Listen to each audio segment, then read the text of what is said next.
Gaza के खान यूनिस में Israeli सेना ने अल शिफा अस्पताल पर भीषण हमला किया था, जिसमें आईडीएफ ने हमास के कई लड़ाकों को मार गिराने का दावा भी किया था।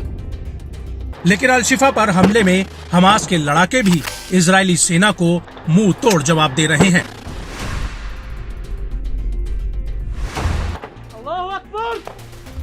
और इसी कड़ी में अल शिफा अस्पताल के पास हमास के लड़ाकों और इजरायली सेना के बीच भीषण भिड़ंत हुई है।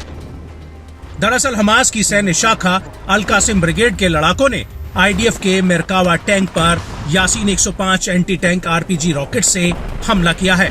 ये हमला तैल अल हवा के पश्चिम में हुआ है और अल कासिम के अलावा अल कुद्स के लड़ाकों ने भी पश्चिमी खान यूनिस में घुसपैठ कर रहे इजरायली सैनिकों पर मशीन गन और एंटी टैंक गोलों से हमला किया है। यह हमला अल हिलाल अल कादीम स्ट्रीट पर हुआ है।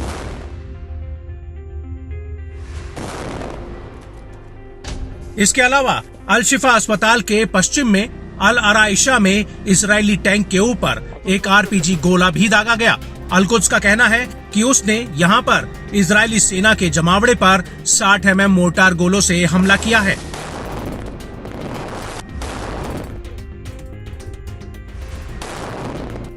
अल कुद्स का कहना है कि उसने अल शिफा अस्पताल के दक्षिण में अबू सौद के आसपास इजरायली सेना के वाहन पर एक गाइडेड मिसाइल भी दागी है, जिससे आईडीएफ को अच्छा खासा नुकसान हुआ है। इसको लेकर अल कासिम ब्रिगेड ने एक वीडियो भी पब्लिश किया है, जिसमें उसके लड़ाके रॉकेट और गोले दागते हुए दिख रहे हैं। अल कासिम ने अपने इस वीडियो में दावा किया है कि उसने इजरायली सैनिकों पर शॉर्ट रेंज रॉकेट भी दागे हैं।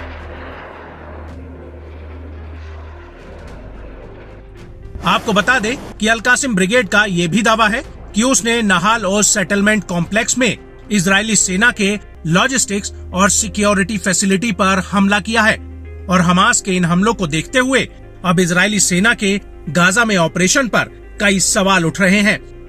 कई जानकारों का मानना है कि इजरायली सेना अभी तक हमास को कमजोर नहीं कर पाई है, बल्कि हमास आईडीएफ पर जवाबी हमले और ताकत से कर रहा है। बिस्मिल्लाह